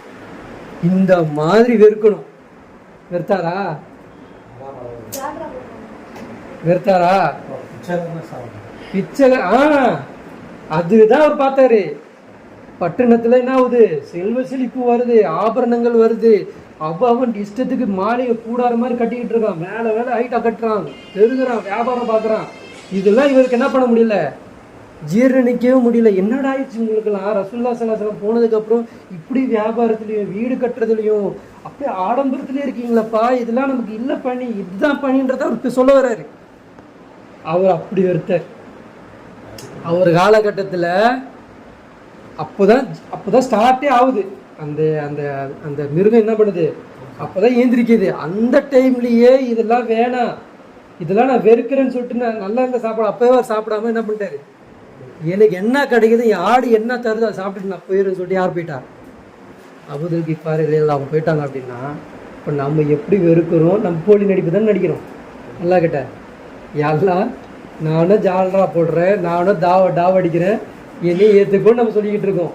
இந்த டாவ் அல்லாஹ் என்ன பண்ண மாட்டான், ஒரு போதும் நம்மளை ஏற்றுக்கவே மாட்டான். ஆனால் அல்லாஹ் எப்படிப்பட்டவன்? இன்னல்லாஹ் கஃபூர் ரஹீம். நான் அல்லாஹ் எப்படிப்பட்டவன்? மன்னிக்கக்கூடியவனாகவும் பாவத்தை மன்னிக்கக்கூடியவனாக அவன் இருக்கிறான். ஆனால் நம்ம என்ன பண்ணணும், அதை வெறுக்க, அந்த சிஸ்டமை வெறுக்க ஆரம்பிக்கணும். புரியுதுங்களா? இன்னைக்கு நான் ஆதார் கார்டு நான் யூஸ் பண்ண மாட்டேன்னா, ஆதார் கார்டு நான் யூஸ் பண்ணுவேன். எப்படி யூஸ் பண்ணுவேன்னா, வெறுத்த நிலையில். அல்லாஹ் உனக்கு செய்ய வேண்டிய சஜிதா, உனக்கு அடிபணிந்து போகக்கூடிய என்னுடைய வாழ்க்கை, ஆனால் இவனுக்கு போயிட்டுருக்கு, அந்த இந்த வாழ்க்கை, இந்த சிஸ்டம் எல்லாம் நான் என்ன பண்ணுறேன், வெறுக்கிறேன் அல்லாஹ் அப்படின்னு சொல்லிட்டு ஒரு வெறுத்த நிலையில தான் நம்ம என்ன பண்ணணும், இதெல்லாம் கடந்து. இதுதான் இந்த பன்றி மாமிசக்கறி. நம்ம பன்றி கறி என்றைக்கு ஒரு காலமாக நம்ம போய் சாப்பிட போகிறதும் கிடையாது. அப்படியே ஒருத்தன் சாப்பிட்டாலே அவனா ஒருத்தன் 1000 பல நூற்றாண்டில் ஒருத்தன் சாப்பிட போகிறான். இந்த மாதிரி ஒரு கட்டத்தில் மாட்டி பன்றி தான் கிடைக்குதுன்னா அப்படியே எவனா சாப்பிட போகிறான். நம்ம தினமும் மாட்டிக்கிட்டு நிற்கிறோம். நம்ம எப்படி சாப்பிடணும்? இப்படி தான் வெறுத்த நிலையை சாப்பிடணும். இப்படி நம்மளை வெறுத்தோம்னா நம்ம வீடு கட்டுறதுக்கு நம்ம போவோமா? வியாபாரத்துக்கு போவோமா? அதுக்கு போகக்கூடாது சொல்ல வரல. வியாபாரத்துக்கு போகாதீங்க, வீடு கட்ட போகாதீங்கன்னு நான் சொல்ல வரல. நான் சொல்ல வர என்னதுன்னா, வெறுத்துருவோம். இந்த துனியாவே என்ன பண்ணிடுவோம், என்ன பண்ணாலும் வேஸ்ட்டுப்பா, என்ன பண்ணாலும் வேஸ்ட்டு. இதுக்கு நான் ஏன் இப்போ முட்டு கொடுத்து இது ஏன்னா தூக்கி நிப்பாடி என்ன பண்ண போகிறேன்? அதுக்கு அல்லாஹ் சொன்ன அந்த 4 வாரத்தை அந்த செயலை செஞ்சுட்டு போயிடலாம்ல, அதுதான் நம்ம பண்ணுவோம். புரியுதுங்களா? இப்போ ஹலாம் ஹலால் எவ்வளோ பெரிய டீப்பான விஷயம், புரியுதா? இப்போது அல்லாஹ் அதுக்கப்புறம் என்ன சொல்கிறான் அப்படின்னா, 174வது வசனம், 173 பார்த்துட்டோம், 174வது வசனம். இன்னல்லதின் எக்துமூன மான்சலல்லா மினல் கிதாப் வயஸ்தரூன பிஹி சமணன் கலீலா. எவர் அல்லாஹ் வேதத்தில் அருளியவற்றை மறைத்து, மறுபடியும் அல்லாஹ் எங்கே பேசுகிறான் பார்த்தீங்களா? ஒரு ஹலால் சாப்பிடக்கூடிய விஷயத்த சாதாரணமாக இருந்துச்சுன்னா இப்படி பேச வேண்டிய அவசியமே இல்லை. ஒரு ஹலால் சாப்பிடும்போது என்ன பண்ணுங்க, என் பேர் இருக்கா பாருங்கப்பா, சாப்பிடும்போது என்ன ரத்தத்தை சாப்பிடாதீங்கப்பா, பன்றியை சாப்பிடாதீங்கப்பா, இது சொன்னால் முடிஞ்சிச்சுல்ல. ஆனால் ஏன் இந்த சாப்பிடக்கூடிய விஷயத்தில், ஒரு அணுகக்கூடிய ஒரு விஷயத்தில் ஏன் அல்லாஹ் இவ்வளோ பேசுகிறான்? அது கால்நடையை கொண்டு வரான், யோசிக்க மாட்டீங்களான்னு கேட்குறான், சிந்திக்க மாட்டீங்களான்னு கேட்குறான், அதுக்கு எப்படி கண்ணு காது கேட்காது அது மாதிரி நீங்களே இருந்துப்பீங்களான்னு கேட்குறான். நான் உங்களுக்கு அப்படி ஒரு நிர்பந்திக்கப்பட்ட ஒரு காலம் வந்துச்சுன்னா ஒரு பன்றிக்கறியாக சாப்பிட்டுக்கோன்னு ஏன் சொல்கிறான்? இதற்கு பின்னாடிலாம் ஒரு அல்லாஹ் ஒரு சிஸ்டத்தை பற்றி பேசுகிறான்னு புரியலையா? இப்போ அல்லாஹ் மறுபடியும் பேசுகிறா பாருங்க. எவர் அல்லாஹ் வேதத்தில் அருளியவற்றை மறைத்து அதற்கு கிரியமாக, அதாவது பரிகாரமாக சொற்ப தொகையை பெற்றுக்கொள்கிறார்களோ நிச்சயமாக அவர்கள் தங்கள் வயிறுகளில் நெருப்பை தவிர வேறு எதனையும் உட்கொள்ளவில்லை. அல்லாஹ் எப்படிப்பட்ட வாக்கியத்தை யூஸ் பண்ணுறான் பார்த்தீங்களா? அல்லாஹ் என்ன பண்ணுறான்னா, அல்லாஹ் இறக்கிய வேதத்தை மறைச்சிட்டு சொற்ப தொகைக்கு யார் அந்த காரியங்களை ஈடுபட்டு அதன் மூலிமா ஒரு வருமானத்தை கொண்டு சாப்பிட்றாங்களோ அவர் வயிற்றுல என்ன சாப்பிட்றாராம்? நெருப்பு தான் சாப்பிட்றாரு. அப்படின்னா நாளைக்கு அவருக்கு உணவு என்ன கொடுக்க முடியும்? நெருப்பு தான். நெருப்பு தான் எல்லாம் உங்களுக்கு உணவாகவே கொடுப்பான். சொல்கிறாங்க சில பேருக்கு எல்லாம் தண்ணி கேட்பாங்க, சுடு சீலை கொண்டு வந்து எல்லாம் என்ன பண்ணுவான்? கொடுப்பான். அந்த தண்ணி நினச்சா ஊற்றுவான், வாயில் ஊற்றுவான், தொண்டையிலேருந்து கிழிஞ்சு வெளியே வரும். ஆமாம், அது சீல், அது குடிக்கவும் முடியாது, அது தூரத்துலேருந்து நாத்தம் தாங்க முடியாது, அதையும் அவன் குடிப்பான். அப்படின்னா அது எப்படிப்பட்ட காலகட்டம்? ஏன் இப்படி பண்ணுறாங்க? அல்லாஹ்வுடைய வேதத்தை மறைச்சாங்க. இதுதான் மறைக்காமல் இருந்தது தான் யார்? ஹுசைன் ரலியல்லாஹு. நீங்கள் ரசூல் ஸல்லல்லாஹு அலைஹி வஸல்லம் அவங்களுடைய புகழ்பாட்டு பாடுறீங்கல்ல, ரசூல் ஸல்லல்லாஹு அலைஹி வஸல்லம் இதை தான் சொல்ல வந்தாங்கன்றது மறைக்காமல் சொல்லிட்டு போனவர் யார்? பேரன் ஹுசைன் ரலியல்லாஹு. அதான் மறைக்காமல் போனாங்க. ஏன்? முஆவியா காலத்தில் என்ன ஆகப்பட்டுச்சு? கத்தி எடுத்து தொண்டையில் வச்சு என்ன பண்ணப்பட்டுது? பையத்து வாங்கப்பட்டுச்சு. யார்கிட்ட? இன்னைக்கு இருக்க ஜமாத் சொல்லுது இல்லை, என்ன சொல்லுது? சஹாபாக்களை நீங்கள் திட்டாதீங்க, சஹாபாக்கள் நட்சத்திரத்தை போன்றது. ஏன் இதெல்லாம் இந்த ஹதீஸ்லாம் ஏன் எடுத்துட்டு வராங்க? அன்னைக்கு அவ்வளோ பேர் ஓட்டு போட்டாங்க. யாருக்கு? எப்படி ஓட்டு போட வச்சாங்க? கத்தியை கொண்டு கழுத்தில் வச்சு ஓட்டு கேட்டாங்க. இல்லைன்னா உன் கண்ணு முன்னாடி உன் பேரனையும் பொண்டாட்டியும் குழந்தையும் சாவடிச்சுன்னு சொன்னால் எப்படி இருக்கும்? எப்படி இருக்கும்? எத்தனையோ சஹாபாக்கள் என்ன பண்ணாங்க? ஓட்டு போட்டாங்க. அந்த காரணத்துக்கு சப்பம் அதை மறைக்கிறதுக்காண்டி இன்னைக்கு எதை கொண்டு வராங்க? இன்னைக்கு எதை கொண்டு வராங்க? சஹாபாக்கள் நீங்கள் திட்டாதீங்க, நீங்கள் எல்லா சஹாபாக்களும் திட்டுறீங்க, அதை கொண்டு வராங்க. அன்னைக்கு ஓட்டு அப்படி வாங்கப்பட்டுச்சு. அதுக்கு அவங்க என்ன சாக்காரணும்? சஹாபாக்கள் தான் ஓட்டு போட்டாங்கல்லன்னு சொல்ல வரணும். அந்த இடத்துல ஹுசைன் ரலியல்லாஹு மட்டும் ஓட்டு போடல. ஹுசைன் ரலியல்லாஹுவும் தல்லாரில் சில சஹாபாக்கள் என்ன பண்ணல, ஓட்டு போடலை. உயிர் போனாலும் பரவாயில்ல நின்ட்டாங்க. அதில் ஹுசைன் ரலியல்லாஹு என்ன பண்ணாங்க? 72 பேரை குடும்பத்திலிருந்து உயிர் கொடுத்தாங்க. கண்ணால் பார்க்க முடியுமா? அந்த கர்பலான்ற இடத்துல நிற்க வச்சு அவங்கள பிடிக்க வச்சது எதுக்கு? அவங்க ஓட்டு போட மாட்டேன்னாங்க. அவர் வந்தா ஹலாலு என்ன பண்ண முடியாது, பேண மாட்டாங்க, ஹராம தான் பேணுவாங்க. ஹலால் இங்க இருக்காதுன்றது அவருக்கு தெரியும். மன்னர் ஹலாலா ஹராமா? மன்னரே ஹராமா வரும்போது எப்படி யூஸ் பண்ண முடியும்? அந்த மன்னரை எப்படி யூஸ் பண்ண முடியும்? அந்த மன்னர் போட கட்டளை எப்படி வாங்கிக்க முடியும்? இப்போ இதெல்லாம் மறைக்கிறாங்கல்ல, அதுக்கு தான் ஹுசைன் ரலியல்லாஹுடைய அந்த ஷஹாதத்து ரொம்ப பெருசு. ஏன்? ஹுசைன் ரலியல்லாஹு எதை எடுத்துருந்தாங்க? குர்ஆனை கொண்டு முன் நிறுத்தினாங்க. உங்களுக்கு முன்னாடி ஒரு தலைவரோ கலீஃபாவோ நீங்கள் ஏற்படுத்துறீங்கன்னா உங்களுக்குள்ள கமிட்டி மஷூராவை போட்டு நீங்கள் தேர்வு செஞ்சு முறைப்படியே எடுங்கன்னாங்க. அந்த முறைப்படி வாங்கப்பட்டவர் தான் அபூபக்கர் ரலியல்லாஹு. அந்த முறைப்படி வாங்கப்பட்டவர் தான் உமர் ரலியல்லாஹு. அதன்படி வாங்கப்பட்டவர் தான் யார்? உஸ்மான் ரலியல்லாஹு. அதன்படி வாங்கப்பட்டவர் தான் அலி ரலியல்லாஹு. இப்படி வாங்கப்பட்ட பையத் எது கிடையாது? ஹுசைன் ரலியல்லாஹுவோட காலகட்டத்தில் அப்படி வாங்கப்பட்ட பையத் கிடையாது. யஸீதுக்கு ஓட்டு போகணும். ஏன் ஹுசைன் ரலியல்லாஹுவோட ஓட்டு அவ்வளோ முக்கியமானது? ரசூலுல்லாஹோட குடும்பம். அவரே ஓட்டு போட்டால் முடிஞ்சிச்சு. அப்படி அவங்க ஓட்டு போட்டிருந்தாங்கன்னா இன்னைக்கு நமக்கு எந்த குர்ஆனும் புரிஞ்சிருக்காது, எந்த வசனமும் புரிஞ்சிருக்காது. ரசூலுல்லாஹோட குடும்பமே ஓட்டு போட்டுருச்சு, என்ன உங்களுக்கு விஷயம்ன்றவாங்க. புரியுதுங்களா? அப்போ ஒரு ஷஹாதத்து எவ்வளோ முக்கியமானது, இதெல்லாம் நீ பேசணும். இதுதானே இந்த ரசூலுல்லாஹுடைய அவங்களுடைய நீ புகழ்பாடு பாருன்னா அவங்க குடும்பம் சத்தியத்துக்கு நின்று பேசணுமா இல்லையா? அவரு சத்தியத்துக்கு நின்னாங்க, அவங்களுடைய தாத்தா சத்தியத்துக்கு நின்னாங்க, அவங்க பேரப்பிள்ளையும் சத்தியத்துக்கு நின்னாங்க. இப்ராஹிம் நபி எந்த குழந்தைய அறுத்த மாதிரி பார்த்தாங்களோ அந்த குழந்தைய யார் கொடுத்தா? முஸ்லிம் கொடுத்தாங்கல்ல, கொடுத்தாங்க. இதுதான் நீ சொல்லணும். அப்ப ஹராம் ஹலால் எங்க இருக்கு? எங்க இருக்கு ஹராம் ஹலால்? அல்லாஹ் இதெல்லாம் கனெக்ட் பண்ணி தான் கேட்குறான். இதெல்லாம் மறைச்சு யார் சொற்ப காசுக்கு சாப்பிட்றீங்களோ உங்களுக்கு என்னது? நீ சாப்பிட்றது நெருப்பு. நெருப்பை தவிர வேற எதுவும் கிடையாது. மறுமை நாளில் அல்லாஹ் அவர்களிடம் பேச மாட்டான். அப்படின்னு என்னது?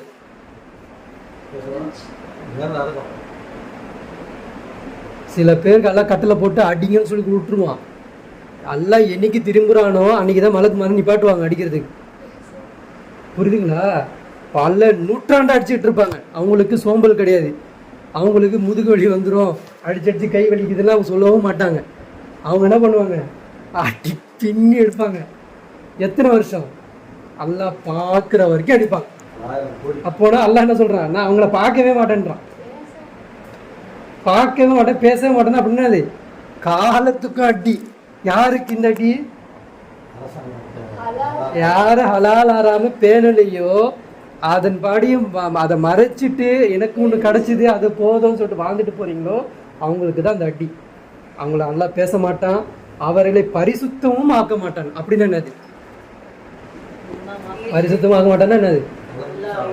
கையை விட்டு சில பேர் நான் எடுப்பேன், அவங்கள நண்டியில போட்டு முக்கி அவங்களை குளிப்பாட்டி நல்லதாக்குவேன்றான்ல, அதுதான் இந்த பரிசுத்தம். அதை கூட அவங்களுக்கு நான் பண்ண மாட்டேன்றான். யார் அவங்க? காஃபிரா? யார் அவங்க? யார் அவங்க? முஸ்லீமு. நம்மளை தான் எல்லாம் பேசிக்கிட்டு இருக்கான், நம்மளை தான் எல்லாம் கழி ஊற்றிக்கிட்டு இருக்கான், நம்மளை தான் அடிப்பேன்னு சொல்லிக்கிட்டு இருக்கான். அந்த வசனத்தை நம்ம தான் ஓதிக்கிட்டு இருக்கோம். ஆனால் இதுக்கப்புறம் பாருங்களேன், ஜும்மா முடிச்சோடனே ஃபுல் அவுட்டு பயான். சூப்பராக இருந்துச்சு, முடிஞ்சிச்சு, அவ்வளோ. அதுக்கப்புறம் அவங்க இஷ்டத்துக்கு ஓடிக்கிட்டு இருப்பாங்க. இந்த வசனம் எது பேசுதுன்னா, இஸ்லாத்தில் அரசியல் இருப்பதை மறைப்பது. இஸ்லாத்தில் அரசியல் இருக்குதுன்னு நீங்கள் மறைச்சிட்டாங்க. அதை மக்களுக்கு காட்டாமலே இருப்பது, அதை சொல்லி தராமல் இருப்பது. அல்லாஹ் ஒரு அரசியலை பேசிட்டு இருக்கான். அதை பற்றி எந்த போதனையும் யார் பண்ணலை? உலமாக்கள் பண்ணலை. அவங்க சொல்லக்கூடிய இடத்துல இருக்கிறாங்க, ஆனால் மறைக்கிறாங்க. எதுக்கு? சொற்ப காசுக்காண்டி மறைக்கிறாங்க. சரிங்களா? அல்லாஹ் சொல்கிறான், அவர்கள் தான் நேர்வழிக்கு பதிலாக வழிகேட்டையும் மன்னிப்பிற்கு பதிலாக வேதனையும் விலைக்கு வாங்கி கொண்டவர்கள். என்னவா? வேதனைக்கு நேர்வழிக்கு பதிலாக வழிகேட்டையும் மன்னிப்புக்கு பதிலாக வேதனையும் விலைக்கு வாங்கி கொண்டவர்கள்.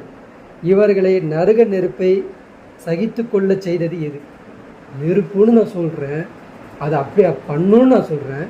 இதையும் சகிச்சுக்கிட்டு இப்படி ஒரு தீமை செய்து உங்களுக்கு எப்படா தில்லு வருதுன்னு கேட்குறான்.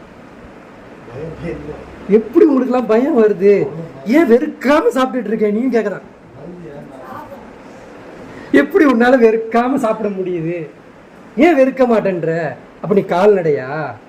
அப்ப நீ எனக்கு மங்கியா? நீ அவன் சொன்ன மாதிரியே மங்கிலேருந்து வந்தான்றான மங்கியா நீ? என்ன நீ? அப்போ நான் சொல்ல வந்தது எனக்கு நான் சொற்பமாக சொன்னேன். இது ரொம்ப நீண்டமாக போயிட்டு இருக்கு. சரியா? ஒரு 8 வசனமோ 9 வசனம் தான் படிச்சிருக்கேன். இப்போ நீங்களும் டைம் கிடைச்சா எடுத்து படித்து பாருங்கள். இந்த வசனம் என்னென்ன பேசுது, என்னென்ன சொல்ல வருது அப்படின்னு 168 படிங்க. அல்லாஹ் ஒரு ஹலாலை பற்றி பேசுகிறான், ஒரு ஹராமை பற்றி பேசுகிறான். அது எங்கெங்கெல்லாம் நம்ம மிஸ் பண்ணதுனால நம்ம எந்த அளவுக்கு மிருகத்தனம உடையவர்களாக மாறிட்டோன்னு பாருங்கள். எந்த அளவுக்கு மிருகத்தனம நம்ம மாறிட்டோம். ஒரு யூரோப்காரன் காமிச்சுக்கோ. யூரோப்காரன் அவன் வேதத்தை ஃபாலோ பண்ணிட்டு இருக்கான். ஆனால் நாடு பிரித்து வச்சுருக்கிறான். என்னது? இட்டாலி, ஃப்ரான்ஸு, இந்த மாதிரி நாட்டெல்லாம் பிரிச்சுலாம் வச்சுருக்கிறான். ஆனால் யூரோப் அவனுக்கு கீழே இன்னும் 17 நாடுகள் சுற்றி ஓடிக்கிட்டு இருக்கு. சரியா? அவன் கரன்சியை மற்ற நாடு கொடுத்தா வாங்கும். ஃப்ரான்ஸ் வாங்குமா? யூரோப்புடைய கரன்சி கொடுத்தா வாங்குமா? வாங்கும். ஃப்ரான்ஸ் வாங்கும். ஒரே கரன்சி தான். இட்டாலி வாங்குமா? வாங்க. ஒரே நாடு பிரிஞ்சிருக்காங்க. ஆனால் நம்ம யார் தெரியுமா? நான் சவுதி அரேபியா, நீங்கள் ஈராக்கு, நீங்கள் குவைத்து, நீங்கள் பஹ்ரைன், இப்படி இருங்க. நான் சவுதி கரன்சி கொண்டு வந்து குவைத்துக்கிட்ட கொடுக்குறேன். குவைத் வாங்குமா என் கரன்சி? சரி, குவைத் கரன்சி கொண்டு போய் அவன்கிட்ட கொடுக்குறேன். அவன் வாங்குவானா? பஹ்ரைன் வாங்குவானா? சரி, அவன் கரன்சி கொண்டு யமனில் கொண்டு கொடுக்குறேன். அவன் வாங்குவானா? ஏன் நீ வாங்க மாட்ட? நீ முன்னுதாரணம் நீ வாழணும். எப்படிப்பட்டு வாழணும்? முன்னுதாரணமா நீ வாழணும். யாருக்கு? அல்லாஹ் இல்லை, மற்ற சமுதாயத்துக்கு மட்டும் நீ முன்னுதாரணம். ஏன்? நீ நன்மையை வர தீமையை தடுக்கிற. உன்னை வச்சுதான் ரசூலுல்லாவுடைய வாழ்க்கை முறையை அவங்க கத்துப்பாங்க. நீ எந்த வழிமுறையை வச்சிருக்க? எந்த வழிமுறை வச்சிருக்க? ஒரு யூரோப்காரனுடைய கரன்சி மற்ற நாடுகள் அவங்களும் வாங்கிக்கிறப்பா. என்னத்த கோட்பாடு வேலை கோடு, அந்த கோடு, இந்த கோடு, பார்டர் கோடு போட்டாலும் காசு புழங்கிக்கிறாங்க. நான் உன் காசே வாங்க மாட்டேன்றேன்னு ஒரே விதத்தை தான் வச்சிருக்கிறீங்க. லா இலாஹ இல்லல்லாஹ் முஹம்மது ரசூலுல்லாஹ் தான் நீயும் சொல்ற, அவனும் சொல்றான், எல்லாரும் சொல்றான். அப்போ எவ்வளோ வேற்றுமை இருக்கு நம்மகிட்ட, எவ்வளோ பிரிவினை இருக்கு. இதெல்லாம் எங்கேருந்து வந்துச்சு? ஹராம நம்ம என்ன பண்ணிக்கிட்டோம்? எடுத்துக்கிட்டோம். நம்ம எதை முன்னுதாரணம் காட்டணும்? ரசூலுல்லாவை முன்னுதாரணம் காட்டணும். ஆனால் துபாயில் என்ன நடக்குது? துபாயில் என்ன நடந்துச்சு? மிகப்பெரிய ஒரு கிரவுண்டை ரெடி பண்ணி அதை ஒலிம்பிக்னு ஒன்று கொண்டு வந்து அதை ஃபுட்பாலில் விளையாட விட்டு அதில் சூதியும் மதுவையும் கொண்டு வந்து ஆடல் பாடலை கொண்டு வந்து நிற்க வச்சு ஆட வச்சு, இது அவன்கிட்ட இல்லையா? மற்ற கரண்ட் யூதன்கிட்ட, யூதன்ட்ட இந்த கிரவுண்ட் இல்லையா? அவன்கிட்ட இல்லையா? எதடா நீ காமிக்கிற? ரசூல் ஸல்லல்லாஹு அலைஹி வஸல்லமுடைய முன்மாதிரி தான் நீ காமிக்கணும். நீ ஃபுட்பாலை கொண்டு வந்து, என்டர்டைன்மெண்ட்டை கொண்டு வந்து, விபச்சாரத்தை கொண்டு வந்து, சாராயத்தையும் மதுவையும் சூதியும் கொண்டு வந்து இதை வந்து ரோல் மாடலாக காமிச்சனா எப்படி ஏற்றுப்பாங்களா அவங்க நம்மளுடைய அமல்களை? இது எல்லாம் யாருக்குமே வலிக்க மாட்டேங்குது. என்னப்பா இது இஸ்லாத்துக்கு சம்மதம் இல்லாத ஒரு செயலை பண்ணிக்கிட்டு இருக்காங்கன்னு சொல்லிட்டு ஒரு நாடுக்கோ ஒரு முஸ்லீமுக்கோ ஒரு மக்களுக்கோ யாருக்கும் வலிக்கல. தொழுதான் நன்மை, நோன்பு வைத்தால் நன்மை, 5 கடமைகளை சிறிவரை செய்தால் சொர்க்கம் நிச்சயம். நமக்கு நம்மளே முத்திரை போட்டுக்கிட்டு போயிட்டு இருக்கோமே, அல்லாஹ் நம்மளை காப்பாற்றணுமோ காப்பாற்றக்கூடாதா? அப்போ அல்லாஹ் கிட்ட உண்மையான சரணடைங்க, அல்லாஹ் கிட்ட பாவ மன்னிப்பு கேளுங்க. நம்ம அதிகமாக நம்ம ஹராம வாங்கிக்கிட்டு இருக்கோம். ஹராம வாங்கினதுனால நம்மக்கிட்ட என்ன இருக்குது? மிருகத்தன்மை இருக்குது. மிருகம் தான் என்ன பண்ணாது? ஒரு கட்டத்துக்கு அப்புறம் அது தம்பின்னு பார்க்காது, அது அம்மான்னு பார்க்காது, அது அப்பான்னு தெரியாது, கூட பிறந்தவன் தெரியாது. அது கூட அது சேர்க்கை பண்ணிக்கிட்டு இருக்கும். அதையே அது விரட்டி அடிக்கும், அதுவே அது கடிக்கும், அதுவே அது சாப்பிடும். அது அப்படிப்பட்டாரா அது மாறிக்கிட்டு இருக்கும். நம்ம என்ன பண்ணிக்கிட்டு இருக்கோம்? அதே ஹராம நம்ம கலந்துக்கிட்டனால நமக்கும் எந்த வேற்றுமையும் இல்லாமல் நம்மள என்ன பண்ணிக்கிட்டு இருக்கோம்? அம்மாவை துரத்துறோம், அண்ணன் தங்கச்சிக்குள்ள இது இல்லை, உறவை நேசிக்காமல் விட்டு போயிடுறோம், பெருமை அடிக்கிறோம். ஆனால் இந்த மாதிரி நிறைய சேட்டைகள். ஏன் இதெல்லாம் அங்கங்கே அப்பப்போ ஏன் எட்டி பார்க்குதுன்னா ஹராமு என்ன ஆகிட்டு இன்ஜெக்ட் பண்ணிக்கிட்டே இருக்கிறோம். நம்ம ஹராம இன்ஜெக்ட் பண்ணிக்கிட்டே இருக்கனால என்ன ஆகுது? நம்ம அறியாமல் சில சமயம் மிருகமாக மாறுறோம். இதெல்லாம் அல்லாஹ் கிட்ட தௌபா கேட்கணும். இன்ஷா அல்லாஹ் தௌபா செய்யக்கூடிய மக்களாக அல்லாஹ் உங்களையும் என்னையும் அல்லாஹ் ஆக்கி அருள் புரிவானாக. நாளை மறுமை நாளில் அல்லாஹ் நம்ம அனைவர்களுடைய பாவத்தை மன்னிக்கக்கூடியவனாகவும் அல்லாஹ்வுடைய கிருபையை பொருந்தி கொள்ளப்பட்ட சமுதாயமாக அல்லாஹ் உங்களையும் என்னையும் ஆக்கி அருள் புரிவான சொல்லி இந்த உரையை முடித்துக் கொள்கிறேன். வாக்குதாவான அலமதுல்லாஹி ரப்பில் ஆலமீன். அஸ்ஸலாமு அலைக்கும் வரஹ்மத்துல்லாஹி வபரகாத்துஹு.